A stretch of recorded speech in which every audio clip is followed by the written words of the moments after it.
அனைவருக்கும் வணக்கம். நேபாளத்துல ஏற்பட்ட மிகப்பெரிய வெள்ளப்பெருக்குங்க. எத்தனையோ பேர் உயிரிழந்தாங்க. பல வீடுகள் அடிச்சிட்டு போயிடுச்சு. வாகனங்கள் அடிச்சிட்டு போயிருக்கு. பாலங்கள் உடைக்கப்பட்டது. எவ்வளவு பெரிய வெள்ளப்பெருக்கான உண்மையான காரணங்கள் என்ன? பல பேர் பல விதமா சொல்றாங்க. அதாவது மழையினால் ஏற்பட்ட பாதிப்பு, பருவமழையினால் ஏற்பட்ட பாதிப்பு, பருவநிலை மாற்றத்தினால் ஏற்பட்ட பாதிப்பு சொல்றாங்க. உண்மையான காரணம் என்ன? உங்களுக்காக நான் சில தகவல்கள் சேகரித்து வச்சிருக்கேன். ஒரு சில வீடியோலாம் பார்க்கும்போது அப்படியே ஹாலிவுட் படத்தில் பார்க்குற மாதிரி இருந்துச்சுங்க. ஓடுறாங்க, அந்த வெள்ள நீர் வந்து அப்படியே அடிச்சுட்டு போகுது. அது செகண்டில் இந்த உலகத்தையே காமிச்சிச்சு. எல்லாருமே உண்மையிலே இயற்கையிலேருந்து யாருமே காப்பாற்ற முடியாது, யாருமே பாதுகாப்பாக இருக்க முடியாதுன்றது இந்த சம்பவம் உணர்த்துச்சு. இந்த ஹாலிவுட் படத்தில் நடக்கும் பார்த்தீங்களா, அந்த மாதிரி விஷயத்த நம்ம உண்மையாக பார்த்துருக்கோம். இந்த இயற்கையோட கோர காட்சி இந்த உலகத்துக்கே உணர்த்துதுங்க. இயற்கையிடமிருந்து யாருமே தப்ப முடியாதுன்றத இந்த சம்பவம் உணர்த்துது. இந்த ஒரு சிசிடிவி காட்சியை பாருங்களேன். ஹாஸ்பிட்டல்ல போயிட்டு, நம்ம தமிழ்நாட்டில் நடந்த சம்பவம் தான். போயிட்டு ஒருத்தவங்க செல்போனை திருடிட்டு போறான். சரியான தற்கூரிங்களா இருப்பானு பகுது. இன்னும் செல்போன் திருடானுங்க நம்ம ஊர்ல சுத்திட்டு தான் இருக்கானுங்க. என்ன செய்யறது?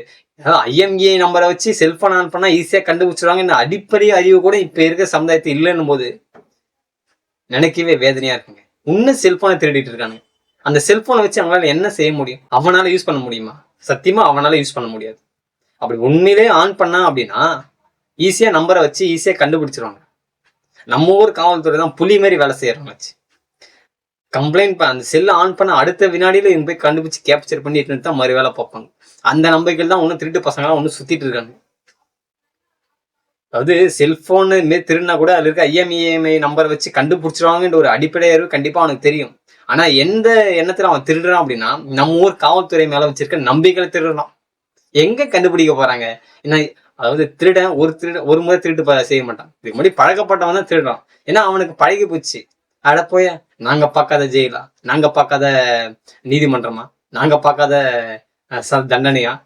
நம்ம நீதிமன்றத்தின் மீது, முக்கியமா நம்ம காவல்துறையின் மீது அதிகமா நம்ப வச்சுக்கிறான். நம்மளை எப்படி கண்டுபிடிக்க போறது கிடையாதுங்க. சரி, பல பேசாம நம்ம விஷயத்துக்கு வரும். நேபாளத்துல என்ன நடந்துச்சு? இந்த நேபாளத்தில் ஏற்பட்ட வெள்ளப்பெருக்கு எங்க உருவாயிருக்கு அப்படி பார்த்தீங்கன்னா, சீனா, திபெத் மற்றும் நேபாள எல்லையில் இருக்க லங்டோங் லீராங் என்ற ஒரு பகுதியில் தான் இந்த வெள்ளப்பெருக்கு ஆரம்பிக்கப்பட்ட இடம். அந்த இடத்துல என்ன நடந்துச்சுன்னு பார்த்தீங்கன்னா, கிட்டத்தட்ட 4.4 என்ற ரிக்டர் அளவுல நிலநடுக்கம் ஏற்பட்டதா அந்த புவியியல் ஆராய்ச்சியாளர்கள் சொல்றாங்க. அதே டைம்ல அந்த இடத்துல மிகப்பெரிய பனிப்பாறை உடைந்து விழுந்திருக்கு. அதாவது அந்த நதி, அதாவது நதி பேர் பார்த்தீங்கன்னா லேண்டே ஆறு சொல்லுவாங்க. அந்த லேண்டே ஆறின் குறுக்க தான் மிகப்பெரிய அளவில் அந்த பனிப்பாறை உடைந்து விழுந்திருக்கு. அந்த பனிப்பாறையோட அளவு பார்த்தீங்கன்னா கிட்டத்தட்ட 2000 அடி அகலத்துக்கு இருக்க ஒரு பாறைன்னு சொல்றாங்க. அப்படி அந்த பாறை, இந்த பனிப்பாறை அந்த ஆற்றின் குறுக்கே விழும்போது மிகப்பெரிய தண்ணீர் நீரோட்டம் வந்து தடுக்கப்பட்டிருக்கு. அந்த இடத்துல இப்போ தற்போதைக்கு ஏற்கனவே பனிப்பாறைகள் உருகி அந்த தண்ணியும் வருது. அதே போல் பருவமழையும் பெஞ்சிட்டு வருது. ஸோ இப்படி இரண்டுமே ஒரே இடத்துல நடக்கும்போது அந்த அணை வந்து தடுக்கப்படுது. தற்காலிக தடுப்பணை அந்த இடத்துல உருவாகும். தற்காலிக தடுப்பணை உருவாகும் போது தண்ணி வந்து டம்ப் ஆகுது. அந்த ப்ரெஷரை தாங்க முடியாததுனால தான் இதுக்கு முன்னாடி ஒரு விஷயம் நடந்துச்சுங்க. இந்த இடத்துல 4.4 என்ற அளவில் ரிக்டர் அளவுக்குள்ள நிலநடுக்கம் ஏற்பட்டிருக்கு. உடனடியாக சீனாவோட இராணுவம் வந்து அந்த இடத்துல ஒரு தேடுதல் பணியில் இறங்குறாங்க. என்ன நடந்திருக்குன்னு சொல்லிட்டு அந்த இடத்துல விமானம் மூலியமாக கண்காணிக்கிறாங்க. அப்படி கண்காணிக்கும் போது இந்த இடத்த புகைப்படம் எடுத்திருக்காங்க. தலைப்பரத்தையும் புகைப்படம் எடுத்து வெளியே விட்டுருக்காங்க. ஸோ அந்த காட்சியை தான் நீங்கள் பார்க்குறீங்க. அந்த அளவுக்கு மிகப்பெரிய, இது எப்படி சொல்கிறாங்கன்னா, கிட்டத்தட்ட 50 TMCக்கு அளவுக்கான தண்ணீரை வந்து தற்காலிக தடுப்பணை மூலம் தேக்கி வச்சது போல் அந்த இடம் இருந்துச்சுங்க. அவ்வளோ பெரிய இடம்.